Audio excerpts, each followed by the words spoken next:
Hi, Ryan. Hostile environment on Saturday. You guys didn't have to call timeout throughout the entire game. How rare is that? What does that say about your offense, Julian's command of it, and just the offense that you're putting together? Well, we spent a long time during those 2 weeks, cranking up the music and give our facilities people a lot of credit. We had monster speakers out there and made it really loud and hard to communicate. And it was a little frustrating at times with the scout team, but it was worth it because in the preparation we were able to handle, the chaos of it.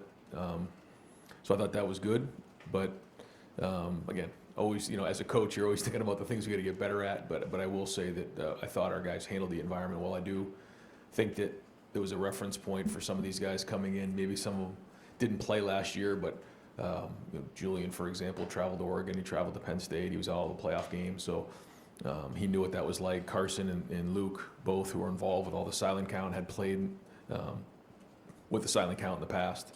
And that's a big piece of it. When your quarterback has poise, and then your center and guard who's turning back and part of the operation has poise and composure, it kind of calms everybody down back there. That being said, we had the one false start, but that actually, Julian started a cadence, so we got a little screwed up there. But it's the other penalties in the red zone that got us off track, and those are things that can't happen, especially when we're in a game where we only have 6 possessions. We've got to be efficient, and that's an area we're going to focus on this week. Ryan, Rutgers found success on the ground against Minnesota in a way that the first 3 opponents hadn't. What's the challenge trying to control the line of scrimmage against their defensive front? Well, they historically have played very, very physical against the run and continue to do that. I thought Rutgers had a really good game plan going in, but they're well coached and play really, really hard and have good players. I respect PJ Fleck as much as anybody in the country and their coaching staff and how hard they play. And so it'll be a challenge. You don't play Minnesota and think you're just going to run the ball without a lot of hard work. And so, we're working hard this week to put a good game plan together. And then we need to, put that to work here on a Tuesday practice and a Wednesday practice and a Thursday practice to get ourselves prepared to go play. And that's the routine that we're looking to master right now. So team meeting at 2:30, and we'll have a buddy Tuesday and get to work on it. Right. When you have a player like Davison Igbinosun, who a year ago obviously had a lot of issues, let's say, with penalties and that and the discussion around him, and then you see how he's bounced back in the first 4 games of this year. What have you seen out of him to see him elevate the way he has? Well, there's a lot of growth. Davison has always brought an edge to him. That's why I love having IGB around me. He just brings great energy to the table. There's an edginess, there's a toughness, there's a competitiveness, a grittiness, and he's aggressive. Did he cross the line last year? I mean, you guys can be the judge of that, but we love the competitiveness. He had to learn technically, what he needed to do to improve that so that we didn't hurt the team. But his edge and, that rubs off on a lot of guys. I mean, this is a team sport, and I say that all the time. Your body language, affects other people on the team. And the minute he walked on our campus, he's had an effect. And I think because of that, doesn't matter who we're playing, he's going to bring it every day. And that's in practice, and that's on the field. So, what you do in practice, you're going to do in a game. And I think he's practicing at a high level. We found different ways to try to help with the grabbing and those types of things, the top routes. And so how you practice is how you play, and he's a great example of that.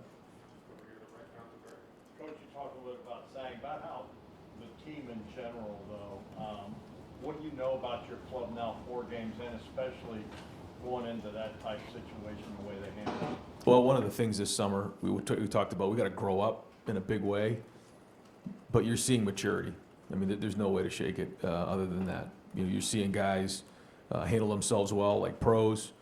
They're executing on the field well. They're building confidence.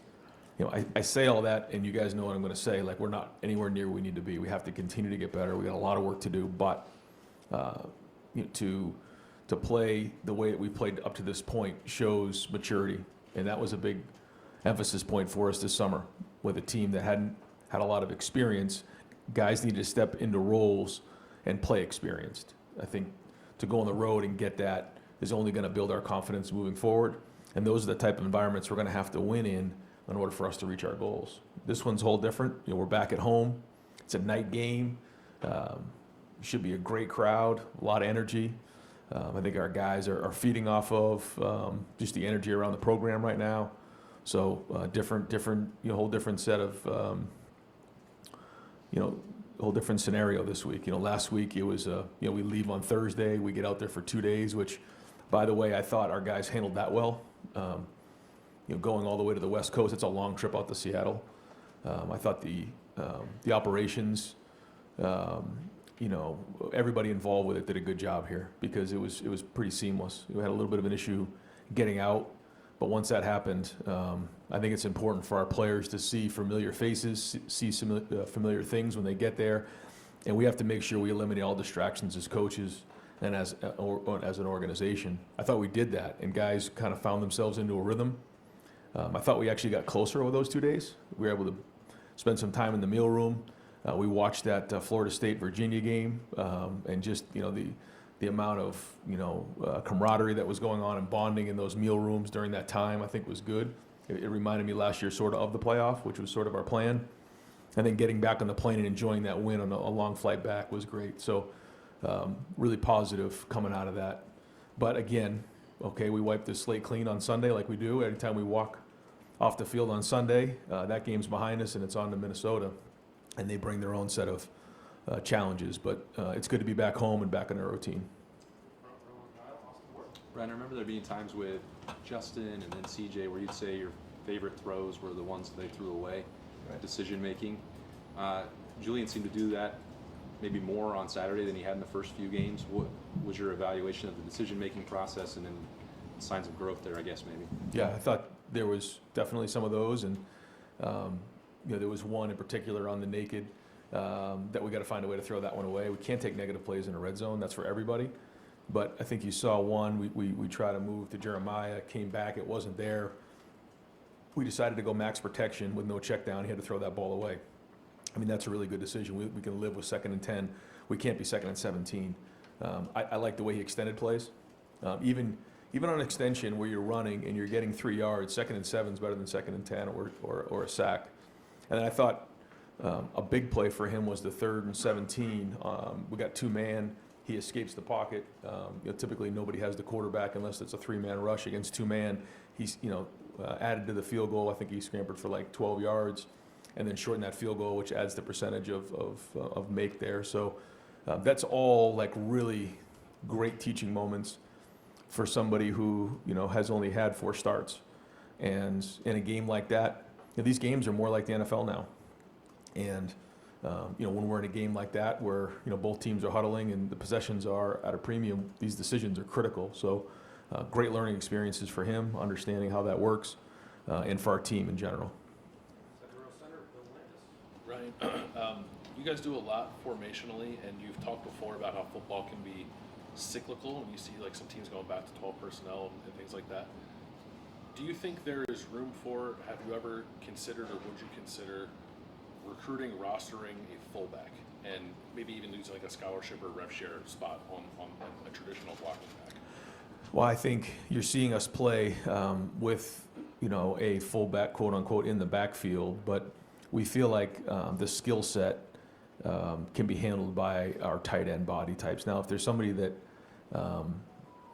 fits that role and can do certain things like carry the ball, can insert on run game, kick out on gap schemes, catch the ball out of the backfield, also run the ball, it would be a consideration for sure. But I think the thing about it is you have to bring versatility. So if you're a receiver and you can only run routes and you can't block, you don't have a lot of versatility. You don't bring as much value unless you're just really, really elite at that one thing.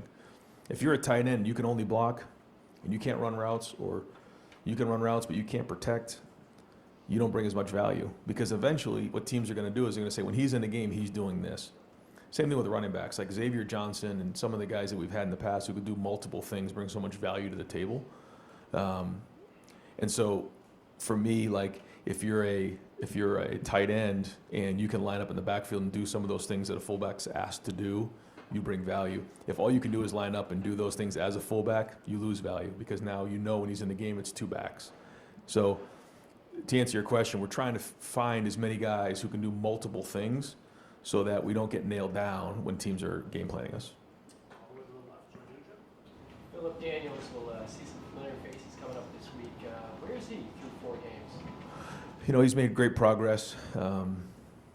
You know, and when you come into a program like this, now he's an Ohio player who you know, has a lot of pride in the state. So, you know, he knows what it means to be a Buckeye. But you don't just walk into the program and think you're going to get on the field. He's earned his, you know, his spot, and you know, he is a tough guy.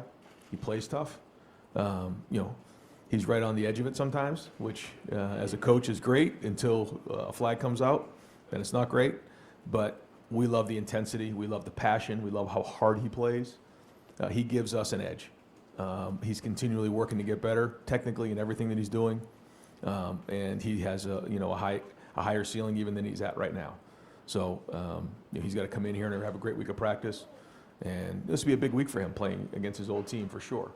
But I think the guys appreciate what he brings every day. He brings a work ethic and a toughness to work every day, and we can build off of that.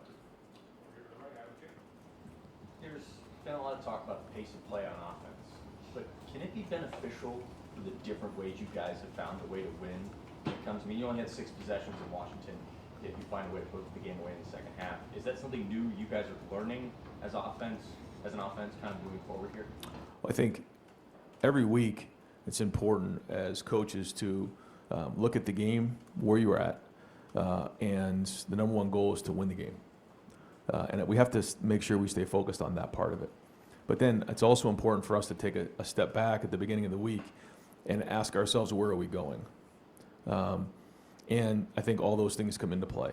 And so, you know, you're making a decision once you get going during the week. You know, everything is about that opponent. But early in the week, you're going to ask yourself, where are we going? What is the identity? What do we need to get done in all 3 phases? And so all those things come into consideration when we're making decisions on everything. So there's the short-term decisions that are made, and there's the long-term decisions that are made. And so we take all those conversations very seriously, and we go from there. I asked you about this back earlier this year, the 2022 recruiting class. You're down to 7 from that class, and then only a couple of them that really contributed a ton before this year. Obviously, Caden Curry, Kenyatta, these guys are now emerging. How important has their development been and getting something out of that class? Man, it's great to see guys stick with it, because not everybody you know, comes in and you know, has, you know, the college career that they think exactly is going to go the way they think it's going to be. There's challenges along the way, adversity along the way. There's setbacks, and you know, you really find yourselves, you know, asking questions about, you know, do I really belong here? Is this the right place for me? Am I good enough? There's just a lot of doubt can set in, and so you're seeing some guys in that class who hung in there come out the back end. And you're seeing KJ play with just great energy in the game. I mean, his body language, in my opinion, was as good as I've ever seen it. He played with great poise. He was encouraging his teammates. I thought he showed great leadership in the game and played really, really well. Caden Curry. I mean, Caden's somebody who has played a lot of football here, special teams-wise, you know, and has made a lot of plays. But now he's a key contributor. And, you know, he's had his ups and downs along the way. But, you know, in this program, between what goes on the field, what goes on in the weight room, what goes on off the field here, if you hang in there and you just continue to put one day in front of the other and build resilience up, you're going to get maximized. And those are 2 great examples of it. You just talked about Caden and Kenyatta, but your entire starting defense are guys who have been in this program for multiple years. You guys had the opportunity to develop. What kind of value does that bring when you have, you know, a whole defense full of guys who have been here and have kind of developed over the years? Well, I think that's it. In today's day and age, it's hard when guys do leave the program because you want to build continuity and stability. And so when you have guys who stay for multiple years and you retain guys, then the culture is strong and can be reinforced and rebuilt each year. And I think you're seeing that right now. But to me, it's about a mindset, and it starts when they first get here. everything starts with a thought, and then thoughts lead to feelings, feelings lead to, what you say, and then what you say, becomes your actions and your behavior, but it all starts with your mentality and what you're thinking about. And whether it's on the field, in our meetings, what goes on in the training room, what goes on in the weight room, I think there's alignment that we all understand what the expectation is here. And it's a place where, guys can come in the building and get maximized and pushed and be, feel uncomfortable. I talked to the staff today. Like, there shouldn't be one person in this building that feels comfortable when they walk around. But at the same time, people love being in the building. And I think that to me, is winning culture. But it's day to day, man. And we are in a race to be the best in the country. And so, we got to wake up early and make sure that, we're out in front of this, because where we're going is not easy. And we got to keep pushing, because the issues are there. But if we keep showing up to work with that type of mentality on a daily basis, then we can get to where we need to be. But it's great to have guys in a program who have seen that work and believe in it. Brandon was close to ripping off a big punt return, obviously, then he puts the ball on the ground. We've talked about the punt return situation before. Is there any anticipation of changes coming after that? If you still stick with Brandon there? Well, I think that Brandon needs to hold on to the ball. And so whether it's offense or special teams, we're going to get that fixed. And we believe in Brandon. If Brandon didn't fumble that ball, I don't think anybody would be asking if he was the right guy back there. So he needs to hang on to the ball, because he's had two good returns here the last two games. And that's the bottom line. So we're going to count on him getting that fixed, making sure that the ball's not on the ground. He needs to bolt it in high contact areas. And we believe in him. He's a guy that, we see it every day. And nobody hurt more than he did when he put the ball on the ground, because we all know what a big point in the game that was. But that being said, I like the way he's hit that one, and I like the way he hit the one week before. He got vertical. Guys did a good job. I think they believe in him on the team. So we're going to keep working with it. But, that's the positive part of it. So hang on to the ball, and we're not having this conversation. Yeah. I think coming into the season, a lot of people had high expectations for Edric. I'm sure he had high expectations for himself. You talked about inconsistency last week, but I guess the mental side of it, like, what's your message to players, kind of going through it, trying to get right and keep him involved as the season progresses? Well, that's kind of what we were talking about. When you're a young player, you think and sometimes you don't. I think you need to rely on your coaches and guys who have been through it before. When you face adversity, to look to them for advice. And the biggest thing is just keep putting one foot in front of the other. Avoid all distractions. And I think, not in particular here, but just in general, when you're a young player, now more than ever, there's a lot of distractions. And the focus has to be on where they are right now and having a great Tuesday practice. That's all that matters. And staying focused throughout a whole practice, staying focused throughout a whole game, concentrating on the meeting at hand or the walkthrough is very, very important. And so as you get older, that becomes easier, I think.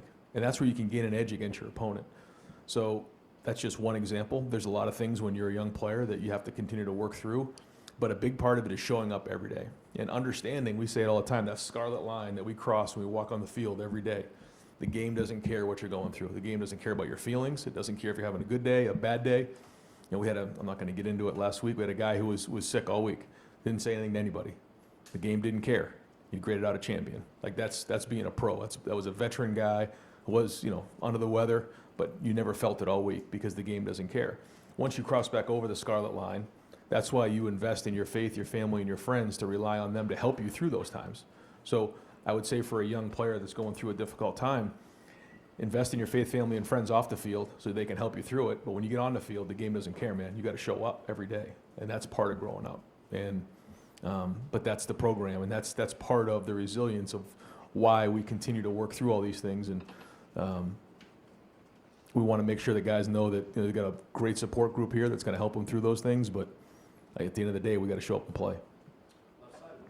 Ryan, you talked about the penalties in the red zone. I feel like after every game we've been here, we've talked about the red zone. So how do you focus on getting that cleaned up without then the guys having a complex when they cross that 20-yard line? Well, it was the negative plays in this game. It was the sack, and then it was 2 penalties. So I thought there was some good. We were resilient down there. We got the big run that got us to 4th down. We went for it. We didn't execute on the 1 4th down and 1. which is disappointing. But we also found ourselves again, on 2 third longs, and we kept playing, hit the tunnel screen to Jeremiah, which was big.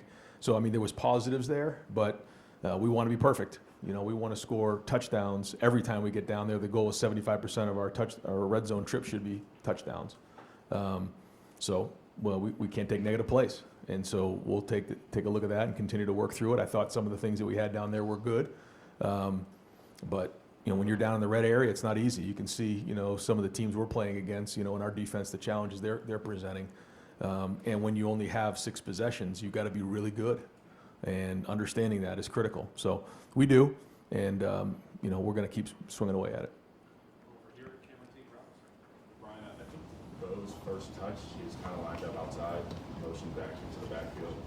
What about his skill set lends you guys the ability to get him involved in different ways, and he maybe even plays some 2-back stuff with CJ? Yeah, that was all of our receivers, all of our running backs can play receiver. That's sort of a prerequisite now because of what we were just talking about with Bill's. Like you have to be able to play multiple things. If you're just a running back and you can't run a route out of the backfield or line up at receiver if we need you to, or you can't protect, you're not bringing a lot to the table. And all these guys can do that. Bo, when he was young, I thought he was going to be a receiver because of how well he ran routes on the outside when he used to come to camp. And then as he grew up and got stronger, you realize he was going to be a running back, but he can do multiple things. CJ started out as a receiver, and James can catch the ball out of the backfield, so can Isaiah West. So as the season goes on, you'll start to see that, sort of like we did with Trey and Quinshawn, become more and more of a weapon because that's something that has to happen as a running back here in this offense. A lot of the oxygen so far this season has been on Arvell in the linebacker room, but what has Sonny meant to you guys through 4 games, and how did you think the communication was on defense on Saturday? Yeah, Sonny is a grown man. The way he handles his business, the way he plays, the way he leads, the way he communicates, it's like having a coach out there. And I think he's had a big part of the maturity of our defense every day. They watch the way he works. If he doesn't like something, he calls it out. And he's a big part of the reason why our defense has had success so far to this point. Not only his play and his versatility, you guys know he started out as a safety, came down, played linebacker. He can do things off the edge. So he has a lot of versatility as a player, but he's very, very intelligent, and he communicates well. So all of those things have had a major impact on our defense and allow us to do different things. And that's important. You're seeing the different looks that our defensive staff is putting out there in terms of a game plan. That's all good until you put somebody out there that can't execute it. And that takes a lot of work, takes a lot of meetings, takes a lot of walkthroughs. And because, Sonny's in the middle of it all, it's working. Brian, just like point of information, would you mind running through how you guys coach up the different special teams units this year with the staff? Yep, so everybody's involved. What we do is we meet here on Tuesday morning at 7 a.m. with everybody involved with special teams. Offense and defensive line, quarterbacks aren't involved, coordinators aren't involved, but everybody else is. So we got an army of people in here working on special teams. Rob Keys heads it up.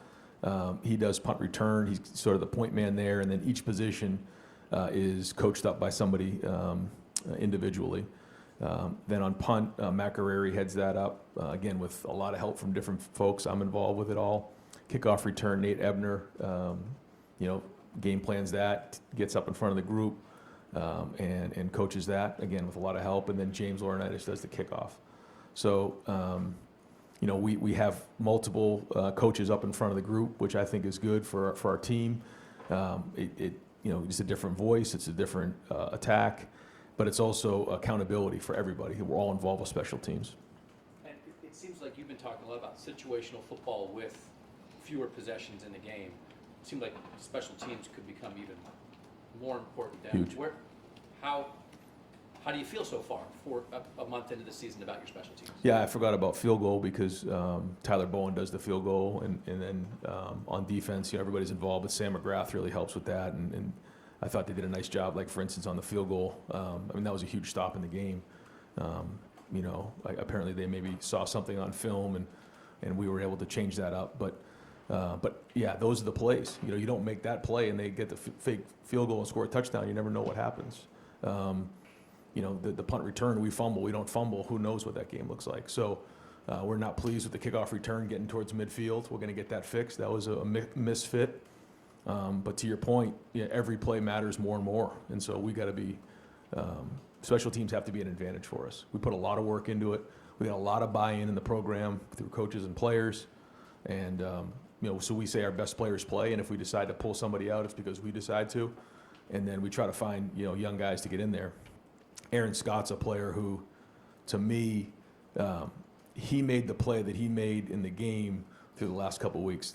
The last 13 times that we've run down on kickoff, he was the first guy to the 30-yard line. Then he gets there, in the game, and he makes that hit inside the 20-yard line. Why? Because for the last 13 times, he was the first guy to the 30-yard line. It's a great example. Aaron Scott's going to start playing more football around here. And so that's how you cut your teeth on special teams, and that's the culture that we have, and the guys buy into it. Ryan, you've talked about using the hot hand at running back this season. It seems last 2 weeks, though, it's shifted more Bo and CJ. I know James got in some.